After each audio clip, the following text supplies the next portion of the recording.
Choo choo train, choo choo train. So I was studying for my finals, and then I didn't know how to what the domain of a greatest integer function was. So then I'm like, well, I'll just look it up on the internet real quick. So then I did, and then I didn't find the answer. So then I looked back in my book and I discovered that it said it inside my book, and the domain of a greatest integer function is actually all real numbers, and its range is all integers, but nothing that isn't an integer. All real integers. There's no such thing as a real integer because all integers are real anyway. So then I was just like, well, now I'm gonna listen to Rage Against the Machine just as like, because I'm studying for finals and I just feel like maybe I should do this.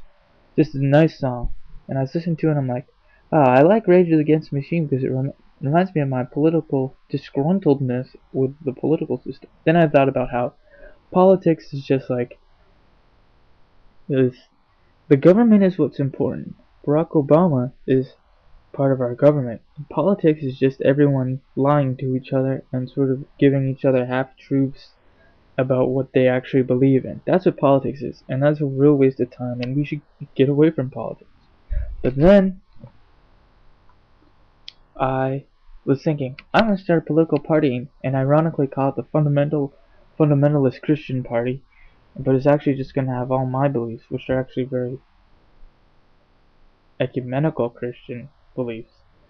Then I was thinking that in my party we would say that there would be an absolute separation of church and state, so much that we could teach the Bible in schools and put the Ten Commandments in public courthouses, because church and state would be so separated that it wouldn't even matter to anyone anymore. But then I realized, wait, that's actually a bad idea. Separation of church and state is actually a very difficult thing to do, and it's not actually a real plausible thing to do, because if you always are trying to separate church and state, then you're always going to say, well, this is part of the church, we're going to take that out. Obviously, things like blasphemy should not be illegal, as it is in Massachusetts, because not everyone believes in blasphemy. I mean, like, that's not really anything related to anyone else other than in certain religions. Like, if you're Buddhist, there is no Holy Spirit.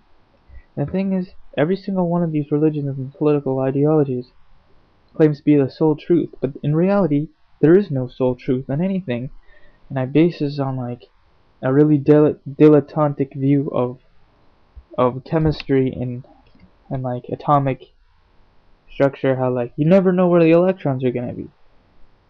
Likewise, you never know where the truth is. There is no cut and dry truth. There's no such thing as right and wrong, because there are no people.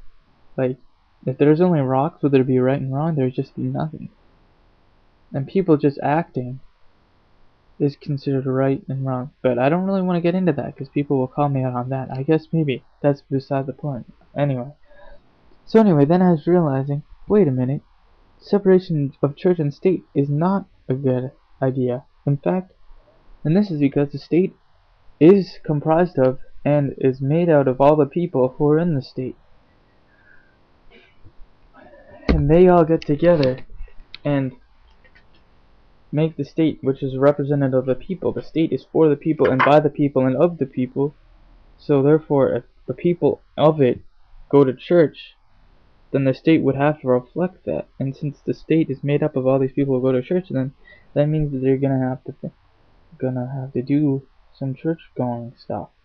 So then I thought, wait a minute, instead of separating church and state, which is really difficult, why not we combine church and state and just get every single church and religious creed, just combine them all together instead of trying to rip each other apart so that we can't put the Ten Commandments inside the church, inside the courthouses, and we can't teach the Bible in schools. Instead, we'll just throw everything together.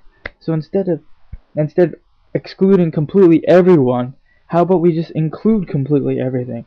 So we completely include the church and the state, and since everything will just come together in such a melting pot that lawmakers will just have to have their own morality, which will obviously be based a lot on all the different religions. And every single religion would be included in this inclusion of church and state merging.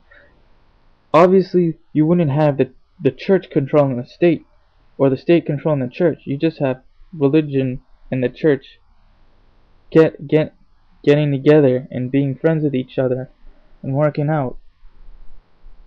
And basically, they pretty much already do that, so I'm just wasting everyone's time. But we just get all the secular humanists and the atheists and the Buddhists and the Judaism, Jewish people and Muslims and Christians and Pastafarianisms and Rastafarians and Satanists and pagans and occultists and philosophers and existentialists and communists and Shiites and Sunnis and Shias and Bahula and Zoroastrians, just every single religion, even one you just make up, even one where you just say, I'm gonna worship a gallon of milk. We'll all take them in, we'll all put them all together, and then they'll all be combined, and then the church wouldn't have to, if they wanted to teach the Bible, it would be like, yeah, we're gonna teach the Bible, because it's a nice book. And we'll teach your milk book about worshipping milk gods. If you make your worshipping milk god worth teaching in school, if you write a really, really good book about worshipping a gallon of milk, we'll teach it. And then people will be able to reject the things that they feel are untrue. But not reject them like in a rejectful way, but like they'll say, no, I don't really believe in that sort of thing. And then people will be able to say, well, I guess I'm a secular humanist, or I guess I'm an atheist, or maybe I'm an agnostic, or maybe I'm a Catholic, or maybe whatever. I'm pretty sure people already do this. I just feel like we shouldn't separate. I mean, we have separated church and state, which is nice. We don't have the church appointing people to the government, and we don't have the government appointing people to the church. That's nice.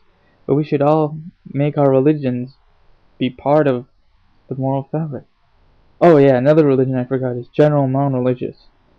That's a very up-and-coming religion, which is the lack of religion, where people just live their lives. But anyway, that was my really awesome idea, which is actually a really stupid idea, and people will probably say, people do that, and that's not even what separation of church and state is, or B, shut up. But you know, I just didn't feel like doing any more studying. So, that's all.